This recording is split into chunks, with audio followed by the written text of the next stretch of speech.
আমার মাতা নাই পিতা আমার মাতা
যুগে যুগে এক এক করে সবাই একজনকে দেখে আরেকজনে পালায় যায়।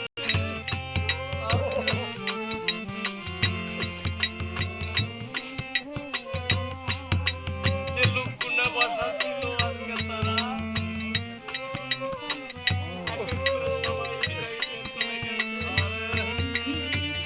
তাদের সাথে শিশুকালের একটা ভালোবাসা ছিল। সালাম চান্দের সাথে ছোটকালের একটা ভালোবাসা সেও ছিন্ন করে চলে গেছে।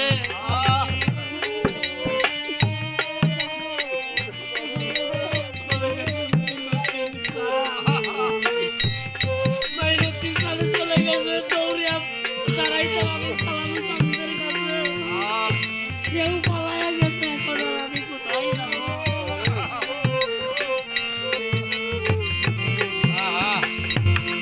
সকলে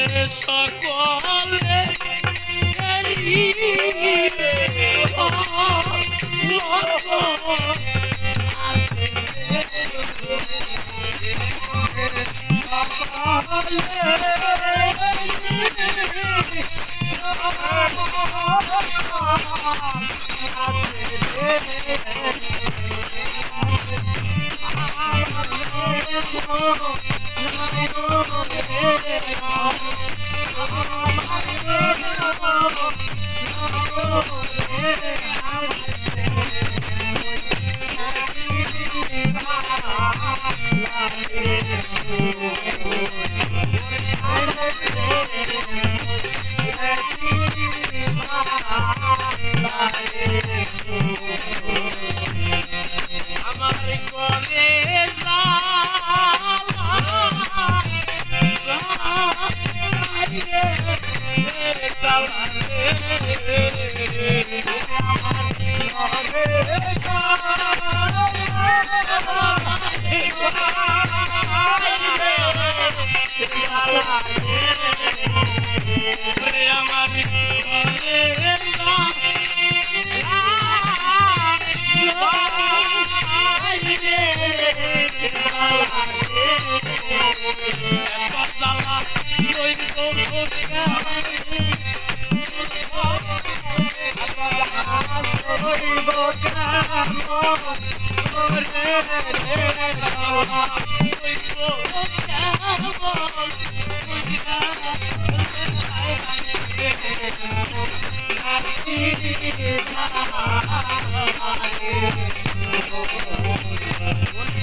আমার দয়ালের জন্য দুইটা সন্তান গেল, তাই বলে তো তস্তির হওয়া যাবে না।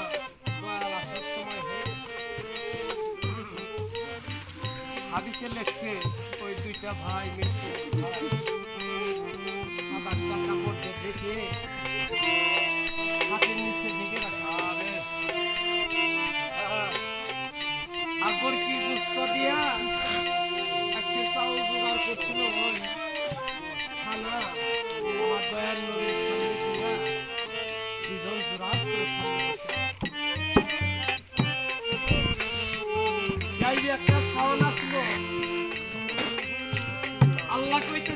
আমার দুস্থ জাবেরের দুইটা সন্তান আছে, দুইটা সন্তানকে রাইকা খাইতে বসে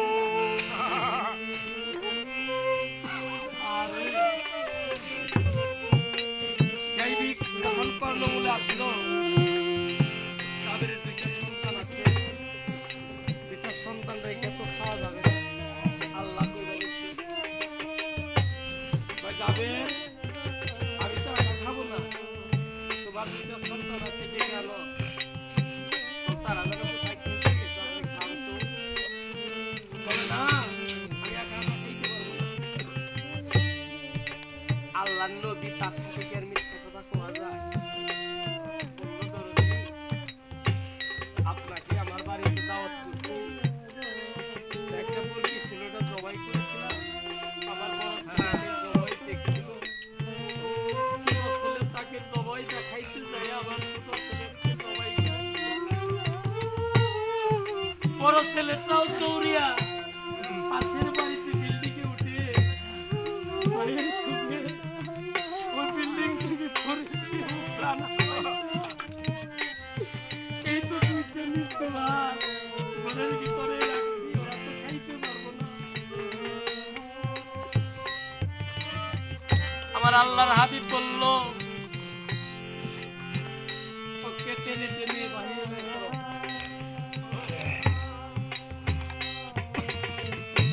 আর একটা দস্তরখানা দাও, দস্তরখানা বাবার আছে কেউ নাকি?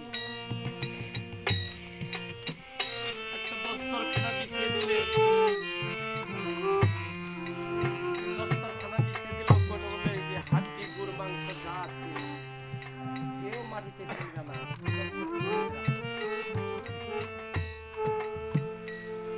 দুইটা ছেলেকে আমার দয়ার নবী মায়ের নবী মাথায় হাত বুলিয়ে দিল, গাও মোছাতে উঠে বসা, একজন ডান পাশে একজন বাম পাশে পয়সা খাইতে লাগলো। যত গুছাতর হাড্ডি দস্তরখানার মধ্যে রাখলো, আর ওই দস্তরখানার কাঠ করে যখন ঝাঁকি মারলো, ওর কি দাও গড়িয়া বসে তরকারি বলো। আরে আমার দয়াল কি না পারে, ভক্তের মনের আশা তা পূর্ণ করতে পারে। তাই আমার একটা ইচ্ছা, গানটা অনেক দিনের গানটা আমি চেষ্টা করব।